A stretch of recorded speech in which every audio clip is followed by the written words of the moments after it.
No, it's 8:26. You said the time? Yes. Yeah, it's 8:26. I thought it was about 9.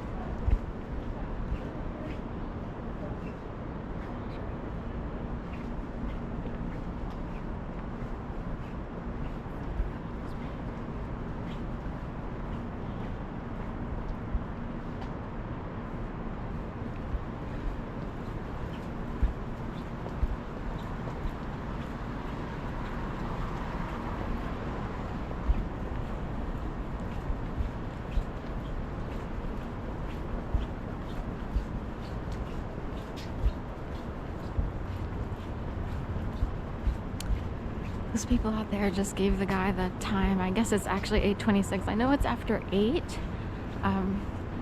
And in a way, they could play into the idea that someone is in a loop or a Truman Show. 26 happens to be a number that, in my mind, I associate with myself because my old address was 626 South 19th Street. And it comes up a lot. It's hard to explain. Like there's like a little handful of numbers that are assigned.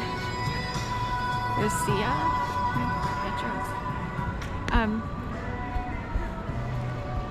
Anyway, so it works like that. You know, I'm in and out of that building a million times, and it's actually rare that I come out on the 26th minute. You know what I mean? It just so happens today.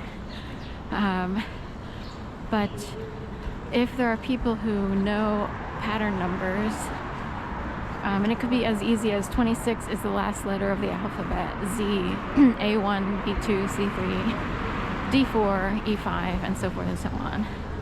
F6, you know, G7, H8. And of course, 88. Some people, and I don't know who these people are who created these numbers, it just came up. Some people associate 88 with white supremacists. Why do they do that? Because 8 correlates with H, and how Hitler would be considered like the top of the white supremacist mountain, if you will, like if there were a mountain of folks who are part of that, or however it works. You know, there's the whole argument of, you know, America's basically, you know, ever since coming over here and colonizing or whatever, you know, and then taking over Indians and stuff like that, you know, has been a white infrastructure of this type of system. You see what I mean? Like, here in the United States. So there's that whole argument, you know, which is why not everybody, you know, fares well in this system, which is a patriarch, male-dominated, and some would say white infrastructure system. Not everybody fares well from all races, you know. Not everybody figured out like how bad you have to behave in order to make all the money over somebody else. So it's you know, I'm laughing because there was a short time period, like a generation where it worked to work hard, and you know, that doesn't work any longer.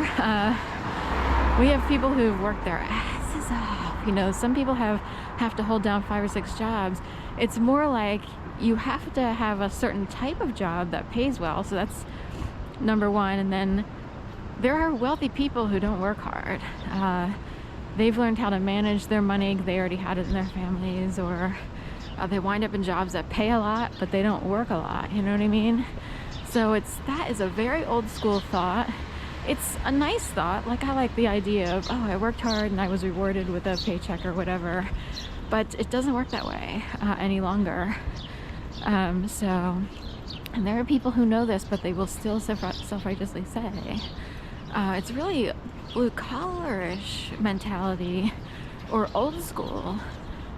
So, you know, we'll just leave it at that. And then there are people, you know, some people, there's music industry, even professional sports, and you know, you could see them as being slaved out. They do get a lot of money.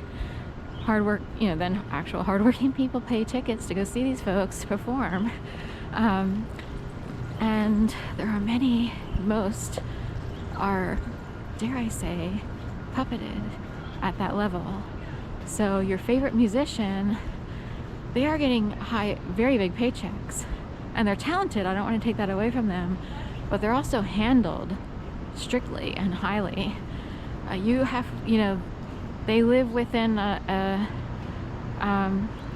invisible kind of prison that's imposed by the controls in society, whether it's for protection or whatever their, say, management company is or what have you, needs to feel that they're in control over their prize-winning musician.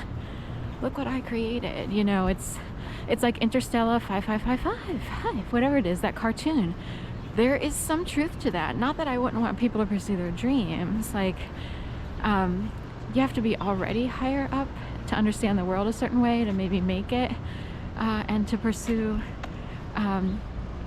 the dream, if you will. But lower level people, you know, would have a really hard time, especially these days. Like, the idea of the star in the sky has come and gone. I think it's very rare.